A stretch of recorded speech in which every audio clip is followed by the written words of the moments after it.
Hey everyone, this is Smart Mark Sterling Esquire, the most famous professional wrestling lawyer, and I'm here to tell everyone to check out the Hot Tag Hooligans Wrestling Podcast Show with Aaron and Tom. And if you don't subscribe on YouTube, I'll be seeking legal action on their behalf. Thank you.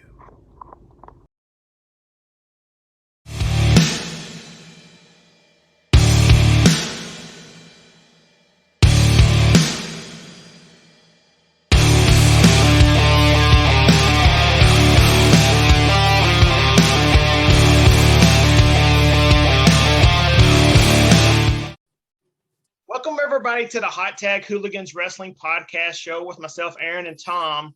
And season 2, like we told you all, was going to start off hot and heavy. And tonight, it's no different. We have one of the hardest hitting women in all of professional wrestling joining us. It's AEW's KiLynn King. How's it going? Good. How are you guys? Doing well, doing well. AEW right now is on fire. It really is. Yeah. How does it feel to be a part of this? Honestly, it's really, really cool. It's not something that I thought would ever happen at this point in my career. I've only been wrestling for about 6 years now. It was all kind of just a bunch of coincidence and fate happening. So the fact that I'm even like a small part of it is really, really cool. And it's nice to know that years from now, my name will be correlated with all of that in AEW. So it's been a crazy last year and a half for sure. And you talked about, you haven't been wrestling too long, but you are training with some of the absolute best in professional wrestling. You started off with 3D Academy. How did you go about deciding to start off with 3D Academy? So it's really crazy how all of that happened. So I knew back in like 2015 that I needed to find a school that I wanted to start training, but I wasn't sure exactly where I wanted to go. At the time I was in college, I was still trying to figure things out. And I just had this overwhelming instinct to go to Florida. I was like, I have to go to Florida. But I couldn't necessarily afford to do it on my own at first. So my two brothers decided to move to Florida with me. And not even within a week of moving there was this gym down the street from my house. And this gym was way too expensive. It was out of our price range. But for some reason, I'm like, I'm just going to sign up for this gym. It's fine. I need to go here. This looks like a nice place. Within a week of being there, I met this lady who was a trainer there, and she looked at me and she said, "You're training for something. What are you training for?" And I said, "Oh, I want to be a professional wrestler." And she's like, "That's crazy. One of my clients is a professional wrestler." And I said, "Oh, cool. Where's he train at?" And she's like, "Team 3D Academy. It's like 40 minutes from here." So she's like, "Is it okay if I give him your phone number?" And I was like, your first instinct should be like stranger danger. No, don't talk to somebody you've never met before. But I'm just like, yeah, sure, give him my phone number. And a couple of days later, he was like, "Hey, you might meet me at the gym." So I met him at the gym. He took me to the school. And then the very next day I met Bubba and I had a conversation with him. And then about a month later, I started training at Team 3D under Devon and Bubba and eventually Billy Gunn. So it was like, as soon as I moved to Florida, the universe was like, "Hey, this is where you got to go." And it all just bing, bang, boom, fell into place. And it's been a roller coaster ever since. How intimidating are the Dudleys? When I first met Bubba, it didn't help that it was like 120 degrees in the building at the time. But like, I remember, I'm sure even if it wasn't, like, I was sweating so much. Like, I was trying to dress up really nice. I had like the sweater and the skirt on, and he was having a conversation with me in his office, like giving me the rundown of what it takes to make it in business. And I'm just sitting here like, ugh. And he's like, "Why do you keep fixing your skirt? Are you nervous?" And I'm like, "Well, yeah, but it's also like really hot." And it's definitely intimidating for sure, because they have so much knowledge and they're very to the point. They want to make sure that you're prepared and ready, and they don't play games. But once you get to know them, like, they're awesome people to train under. I remember there would be some times where, like, once I was there for a while, and then like the new kids would come in, seeing Bubba and Devon train them and seeing how nervous they were, and be like, "Oh, I was there not even like 6 months ago, but I get it now. They just want us to be the best. They want their students to represent them, So they're awesome people. And Billy, he's one of my favorite human beings in the entire world. Like, I tell everybody in every interview that I bring him up in, he's helped me a lot get to where I am today. I call him my wrestling dad. Now, were you a huge fan growing up watching it on TV? And did that make you nervous when you started going there and your trainers were somebody that you may have seen on TV? Yeah, I grew up watching wrestling with my brothers when I was a little kid. I always joke that I've been wrestling since I was like 7 years old, because my brothers and I were those crazy kids that once the wrestling was done on the TV, we would get like all the pillows and blankets in our house, and we would create, I use quotation marks very heavily, we would create our own ring in our house, and we would just pick each other up and slam each other and try to emulate what we saw on TV. So I knew from a young age I wanted to do it. I held off for a really long time because my mom wasn't crazy about it, and there was a long period of time where I was trying to be respectful of her wishes and do the old, go to college, do the thing. And then one day I was like, no, wrestling, that's all I think about. And so I finally got into it. And then absolutely, like, it's still to this day, anytime I go to tapings and I'm around these people, like, I'll just be having regular live conversations with these people. And I'll be like, holy crap, I was watching these guys and girls on TV when I was younger, and now it's like I see them on the regular and we're friends. Like, it's a really cool feeling to feel that full circle of all that. The world is, and we mention this all the time, how fast wrestling has really changed in the last 3 years. When you were breaking into the business, the WWE was basically the only big fish, and now all of a sudden it is total anarchy. As far as Impact starting to boom a little bit more, Ring of Honor starting to boom a little bit more, we're finally getting this big, crazy, healthy dose of pro wrestling. So were you kind of, when you first started, were you kind of like WWE or bust, as far as that goes, because they were the only big fish in town, or were you just okay with just, swinging through the independents and learning as much as you can and hoping to land? I mean, I think it'd be crazy for any wrestler to say that they don't dream of being in the WWE. I mean, like, that's, most people, that's the first wrestling they ever see. Once I started training, I was very much obsessed with getting more into the indie scene, though, because like I was very aware that I didn't know anything. Like, I have an MMA background, so I knew how to fight, but I didn't know anything about the storytelling and the connection with the crowd. So I was in no rush to get anywhere like that. Because like I said earlier, AEW was kind of like a huge, like, out of nowhere. Like, it was one day I was making my way up on the indies, COVID happened, and then a few months later I get a message from Billy Gunn saying, hey, like, I want to give you this opportunity, show up next week. And I'm like, what? So I was nowhere like near trying to like go in that direction as to a big company. I was more focused on the indies because I think there's a lot of magic out there, and I wanted to stay focused on that and grow there, because I think your impact in a bigger company is more powerful when you grow there first. That's just my opinion. I love going to an independent wrestling show, especially like one that's kind of like the local hometown wrestling show. I can remember driving over to, the Ozarks in St. Louis, past St. Louis, and watching Trevor Murdoch wrestle for Harley Race's promotion. And they had brought in Kenta Kobashi to wrestle Trevor.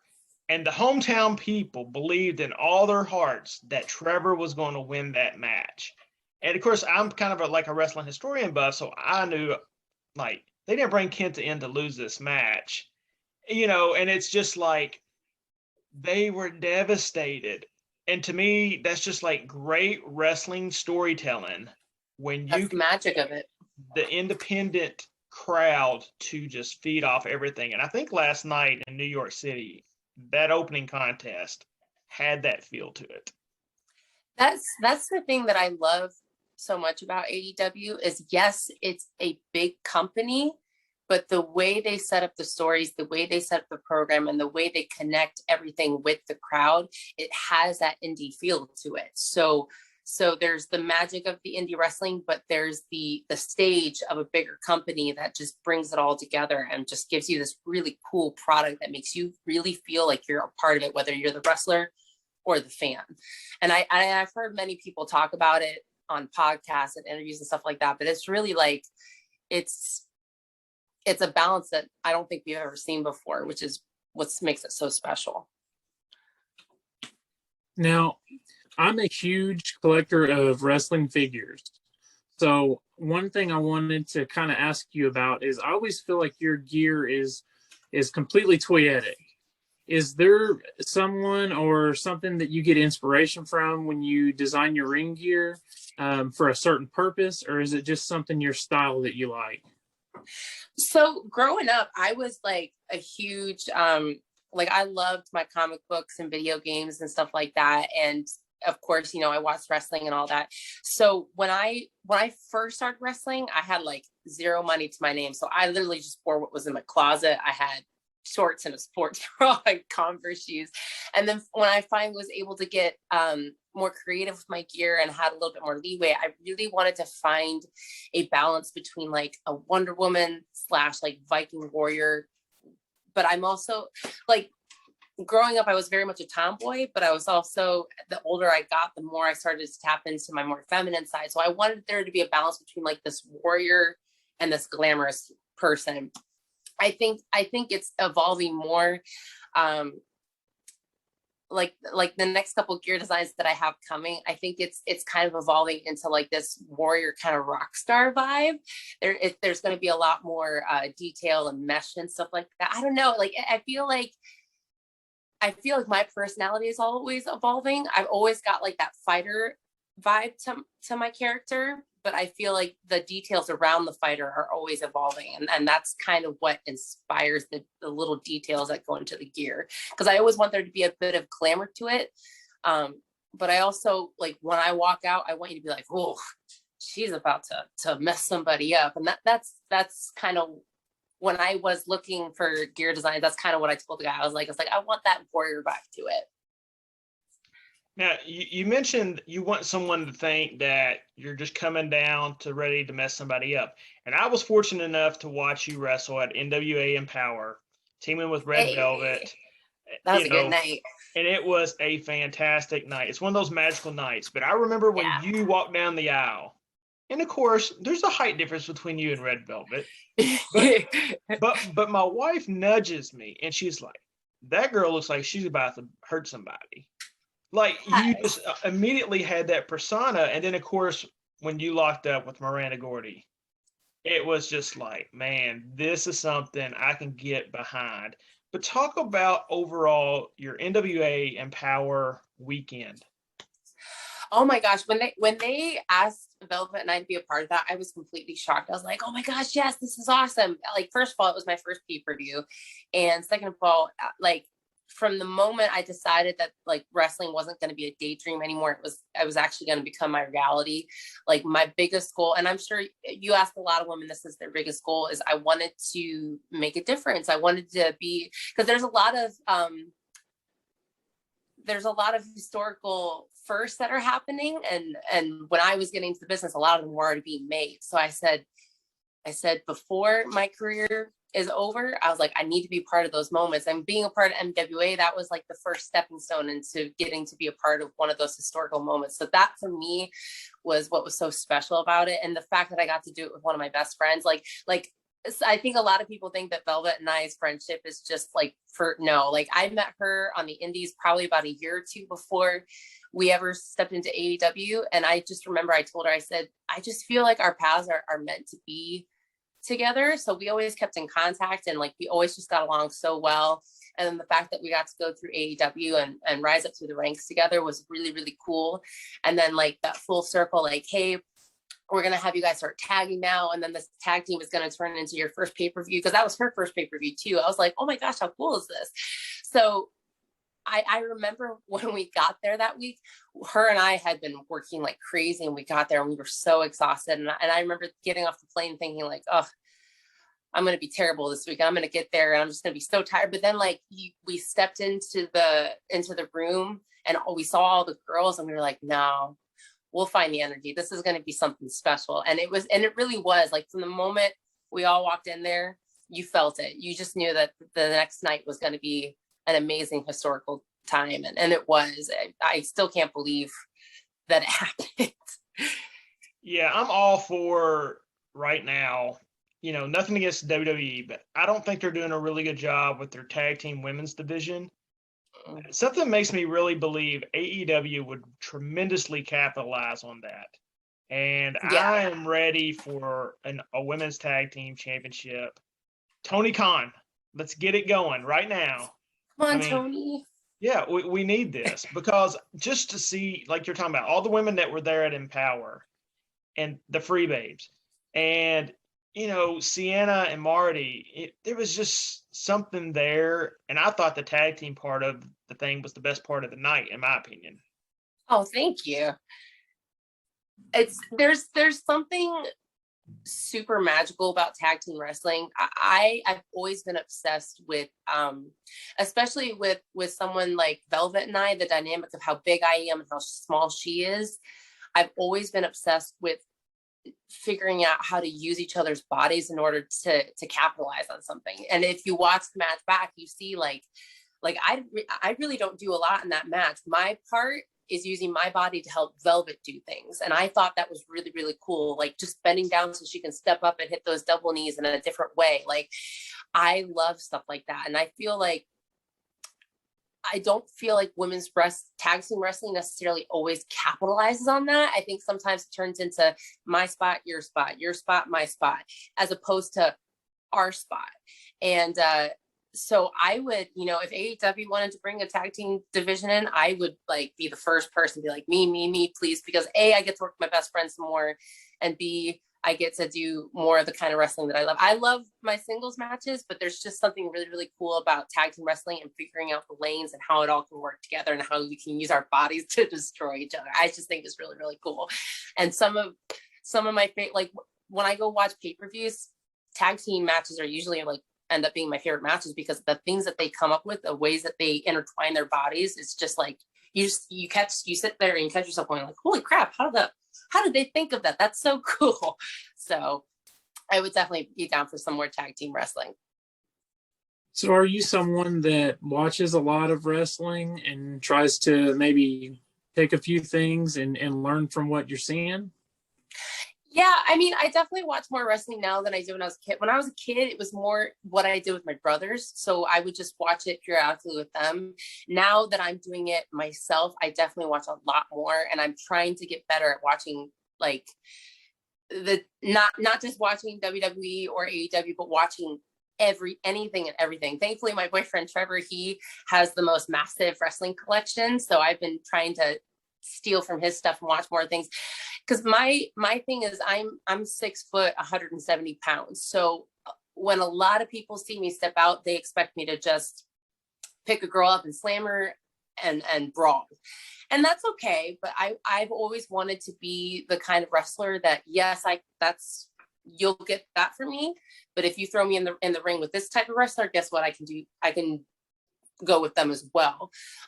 So I always try to watch as much as I can. That way I can see what I can learn to take from people, so I can really bring the best matches possible depending on their style, but also what I can do with my own body depending on who I'm wrestling in the ring. Because a lot of the times I get booked against in intergender matches as well. Not so much since I started with AEW, but before AEW, I was doing intergender matches probably every other weekend.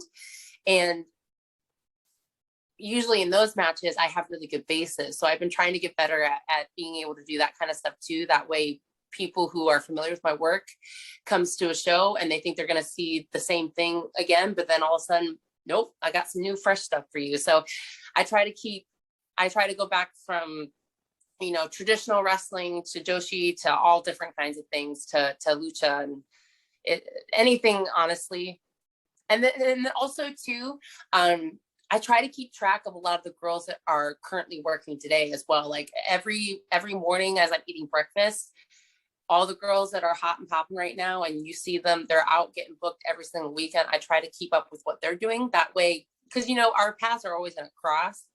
So I like to keep up with what they're doing too. That way, when we get in there, it's not oh, well, what do you do? Because you hear that question so many times, and then it's you miss the opportunity to have a really great match. But if you come in prepared and you're watching people who are out there currently putting the product out, then you're already ready. And when you get in there, you guys can have a bomb-ass match. So I try to keep up with that too.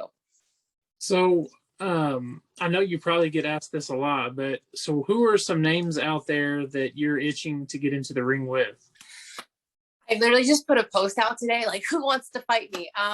I would love, and I say this not just because she won the title, but I've been wanting to wrestle her for a while now. Roxy, I really want to get in the ring with her. I think her technical abilities are really phenomenal, and that's something I'm very passionate about. I don't get to do it as much in my live show matches, but I love technical wrestling, especially because of my background in MMA, like mat wrestling. I did that a lot, and she's very, very good at that. So I would love to get to work with her. Lady Luck, I got to see her wrestle for the first time at a Ronin show a couple years back. She was doing a tag match there, and I just thought her turn up gimmick was really, really fun. So I like, the thing is, like, I like to go with people who have the technical abilities, but I also like to go with people who are going to bring something new out in me from their personality. Because I'm the first to admit that, like, my wrestling style is just, I want to fight. I want to go. So when you get to get in the ring with people who have a little bit of sauciness to their character, it brings out something in me, and I get to experience a new side of myself and grow in that aspect. So I'm always looking for people who have big personalities as well. Do you find it hard whenever you're going back and watching some of the old wrestling to draw inspiration to find the women who give you the inspiration? And the reason why I say that is because we all know that there was a time when women weren't given the time of day, and there were some great women talents that probably should have had better matches, and so forth. You know, Sherry Martel is one of the most underrated women of all time. You know, and everyone knows about Trish and Lita. But are there any women that you kind of go back and kind of watch and bring it all into? Because the only thing I can think of is some of the Japanese women, because they were really hot in the 90s when WWE was kind of cooling it off. Some of the women that I like, that I used to watch before there was more women's wrestling to watch, was Manami. I love Bull Nakano and Medusa. Those were some of my go-tos back in the day. I could watch their matches over and over again. And especially Bull Nakano with Medusa, I just always loved, like, it wasn't necessarily that they did anything crazy fancy. It's just from the moment they stepped in the ring to the moment the belt, like the 1, 2, 3, they just wanted to beat the crap out of each other. And I just loved that energy from them. And so I would always go watch their matches. And then, of course, watching Manami do what she does, it's just like, she's a freak. So those were my 3 women that I always went to, besides like Lita and Trish and all of them. And you recently, did you get a chance to talk to, Medusa when you were at NWA, and how was that interaction? Yeah, I actually got to meet her a couple of years ago. She did a seminar at one of Gangrel's casino shows, and I got to meet her there. And then I got to run into her again at AEW when she showed up for that tag team tournament. And then once more at NWA. So like, I thankfully, like, it's really cool how, like, she was one of the women I got to watch growing up. And I remember, like, the first time I met her, I always feel I'm so embarrassed, but I started tearing up, like, because I had a match that she had helped coach, and then after the match I went to go get some advice from her, and I'm just standing there listening to her, and she's like, I see a lot of potential in you. This is what I want you to work on. And I'm just sitting there. I remember I got so teary-eyed. I'm like, one of the women who I used to be obsessed with is sitting here giving me advice, and I was only about 2 years in. So it was still very, very fresh. Like, I wasn't used to, like, seeing these faces yet. And that was really, really cool. And then it was another full circle moment when she got to be there at NWA for my first pay-per-view. Like, she was the agent for our match as well. And I was just like, oh, I just love how, like, she's one of my inspirations, and her paths just keep crossing wrestling. And she's not necessarily there all the time, but on those big moments, she always ends up showing up, and I'm like, all right, that's really cool. And we keep in contact all the time. Like, she's always put me over on Twitter, and I'm like, stop it. I'm going to get teary-eyed again. This may be a question that's kind of hard to answer. Recently there have been quite a few women wrestlers who have started families, and they've been able to come back into the world of professional wrestling and be very productive. Is a family something that you think of later on down the line, as far as that goes? Or is it kind of like you're really focus on your career and you want to make sure that you've got that all out of the way first? I mean, I have had this conversation before. I'm not opposed to having a family. I do want to have a family one day, but it's probably not going to happen for a while because like, as I alluded to earlier, I've been wanting to wrestle since I was a little kid, and I held off for a really long time because of other outside circumstances. So right now it's career first, and family later. I don't know how long down the line. Like I said, I'm not opposed to it, but I think a part of me wants to wait until I've done a little bit more. So that way, if for some reason I have kids and then I look back and I'm like, I don't really want to go back, because some women have them and then bing, bang, boom, they're back out wrestling and they find the balance. And then other women, they try to get back into it and then they're like, I miss my kid. I want to be home. Like, so I don't necessarily know how I would react to that. I feel like it's be one of those things that you don't know until it happens. So for me right now, I'm staying in this zone, and then as it comes, it'll come. Awesome. So now you talked about your mom wasn't quite all that happy with you getting into the business. Mm-hmm. With the success that you're starting to have and really pick up on things, how has that changed? So when I came home and told them like, hey, I don't want to go to college for what I'm going for anymore. I'm gonna focus on wrestling and I'm gonna actually do it. There was a long period of time where we didn't really talk that much. It wasn't necessarily because of the wrestling. It was because I was letting go of the other stuff. And then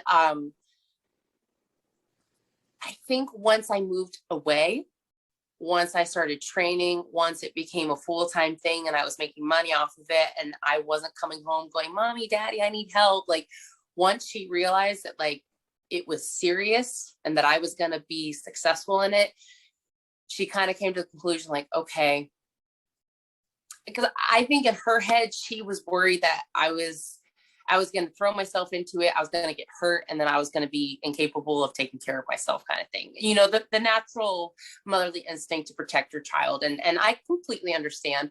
But in my head, I was like, no, this is going to happen. Like pain or not, like I'm going to make it happen. And once she realized that and she saw how seriously I took it, there was less resistance to it, because you have to keep in mind, like her introduction to wrestling was the Attitude Era. She walked in one day and saw a woman on the TV getting her t-shirt soaked and, nipples coming out and stuff like that. So that's what she thought women's wrestling was for the longest time. And then I had to kind of like educate her and be like, Mom, I understand your predicament, but this is what it is now. It's an actual sport. It's storytelling. And so that's why, like, you see, I post a lot of videos and stuff like that, because I like to have her see what I'm doing and her to understand it better. And so now it's gotten to the point, at first she was just kind of like, oh, proud of you. But now it's gotten to the point where she actually like reposts my stuff. And she actually she's a teacher in Ohio, and she has a whole classroom who apparently knows who I am. They found out that I was her daughter and they were like, you're so cool. That's your kid. And so now she sends me texts all the time. Like, I have a girl in my class who's obsessed with you and wants to be you when she grows up. And then I have to send her the text back, like, tell her to be herself. She's original. Like it's come around and it's gotten a lot better. But I remember when we first started, it was rough, but, that's the other cool thing is like, if I can be that representation in women's wrestling, or it doesn't matter what kind of background you come from. If you can bring your parents or your mother to watch wrestling and they're like, oh, this is really, really cool. That's something I give back to wrestling as well, because back in my day, my mom thought that women's wrestling was pretty much like a striptease kind of thing. So it's cool. It's cool to see where she was and where she is now. Well, she wasn't wrong. No. She wasn't wrong at that point. Well, KiLynn, before we let you go, tell everyone where they can see you next and where they can perhaps pick up some merchandise from you. This weekend I will be performing at Magic City. I don't have the thing in front of me. I don't remember the details, but Magic City in South Florida. And then I will be wrestling again for CCW on Sunday. Oh gosh, what's next weekend? I'll be wrestling for CCW again at one of their brewery shows. And then you can follow me at KiLynn King on Twitter and Instagram. And if you're looking for merch, you can go to fullygimmick.com and just look up KiLynn King. I've got a couple different designs on there. I think they've got stickers and like phone cases and stuff like that. And then of course, every single show that I'm booked at, I bring my merchandise with me so you can get it in person as well. I sell 8x10s and I'll take photos with you. And then of course we have Mission Pro coming up October 23rd. It's like one of my favorite promotions to work for. So if you're a big fan of women's wrestling, and you've never heard of Mission Pro, go check them out because they're doing shows a lot more regularly now. And I'm trying to get booked there more. So I'm going to promote them right now. It's run by Thunder Rosa and a bunch of awesome, amazing people. It's a mainly women produced show, and they're putting out some amazing products, and they're constantly bringing in new women that may have been around the block a few times, but you've never really heard of them because they never got their chance. It's a really great promotion and a really great message. So check Mission Pro Wrestling out. Yeah, we love Mission Pro. We've had Thunder Rosa on, we've had Roxy on, Maddie Rankowski. So yeah, we're all about Mission Pro. We're all about women's wrestling. So yes, absolutely. Well, thank you so much for joining us tonight. It's greatly appreciated. For everyone out there, she just told you where to find her there this weekend. Go check her out, but make sure you're doing what you need to do, okay? So we can have wrestling continue the way it's going. Take care of yourselves. And if you're not feeling well, don't show up to the shows. That's just all it is. Get your money, because don't show up, because we don't need anything to be shut down. For myself and Tom, appreciate everyone. Make sure you hit the subscribe button as well. Pick up our merchandise at Pro Wrestling Tees. Pick up my book, Independent Road Wrestler's Journey, at barnesandnobles.com. And for myself and Tom, we'll see y'all later in the week.